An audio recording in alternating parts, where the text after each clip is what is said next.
Here's a question that sounds too simple to be real. Why would an Ice Age killing machine ever agree to become a golden retriever? Somewhere between 700 million and a billion dogs are alive right now, roughly one for every 9 humans on Earth. Every one of them descends from an animal your ancestors would have killed without hesitation. Nobody designed this. No tribe sat around a fire and decided to invent a creature that fetches tennis balls. By the end of this video, you'll know exactly how it happened. Through a Soviet fox farm that worked faster than it should have, a cluster of embryonic cells nobody expected to matter, and a 14,000-year-old grave that still makes archaeologists uneasy. Go back 20 to 40,000 years. Small bands of hunter-gatherers followed mammoth and reindeer across frozen, merciless land with no safety net. One bad season meant starvation. Just past every campfire, wolves were already watching. Animals built to kill prey twice their size by hunting in packs. On paper, this is a horror story, not a friendship.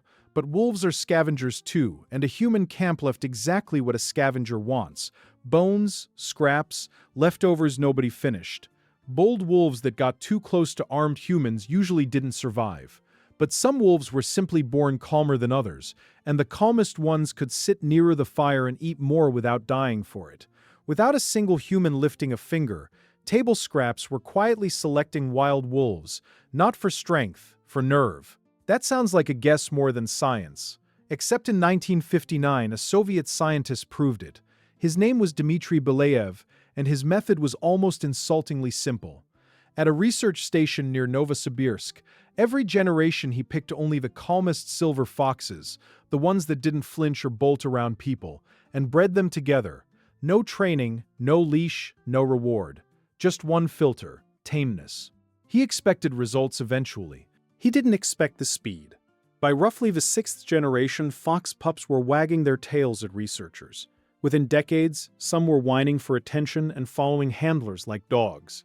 Belyaev died in 1985, but the project, now run by his colleague Ludmila Trut, is still going more than 60 years later, still producing foxes that act almost exactly like dogs. But the personalities weren't the strangest part. The bodies were. Without anyone selecting for looks, the tame foxes grew floppy ears. White patches appeared in their fur. Their tails curled, their snouts shortened. For decades, nobody could explain why breeding for calm would also rewrite appearance.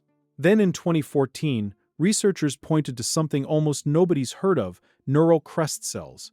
A cluster of embryonic cells that early in development go on to build two unrelated things: the adrenal glands that control fear and stress, and separately, pigment, ear cartilage, and parts of the skull. Slow that cell's activity down even slightly, and you don't just get a calmer animal. You get floppy ears and curly tails almost for free.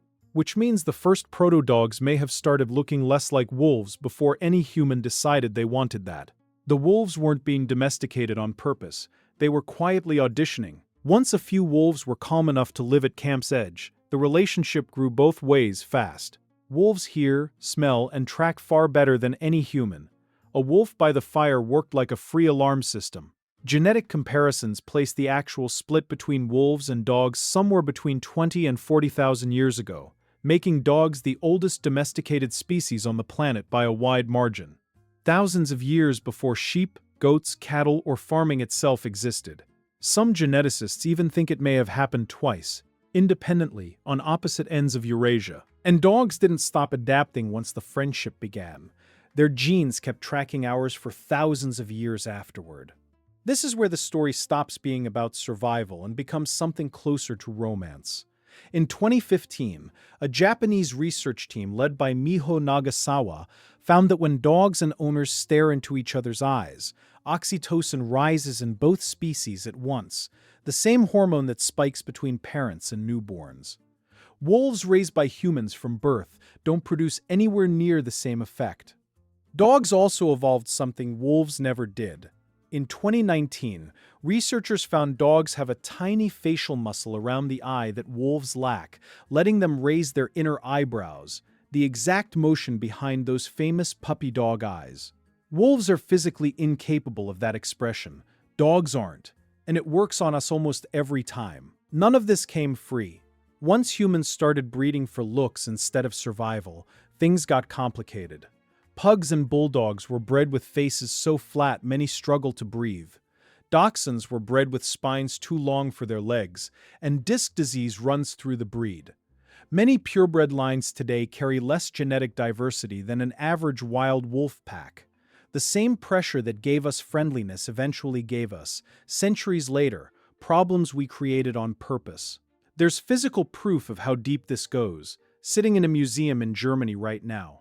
In 1914, near Oberkassel outside Bonn, workers uncovered a grave roughly 14,000 years old. A man, a woman, and a young dog buried carefully between them. Decades later, researchers examining the dog's teeth found it had been infected with canine distemper as a puppy, a disease that normally kills within weeks if untreated. But based on how its teeth kept developing afterward, this puppy survived for weeks, maybe months, after falling seriously ill.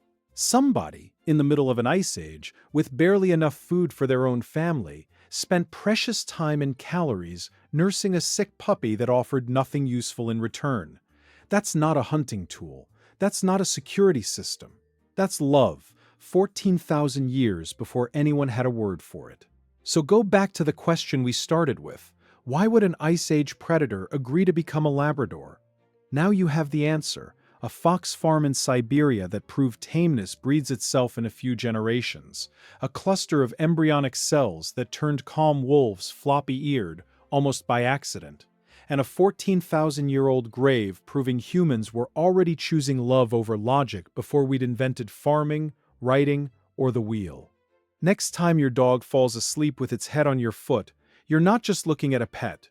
You're looking at a 20,000-year experiment nobody signed up to run. One that became the best friendship our species ever made with another animal.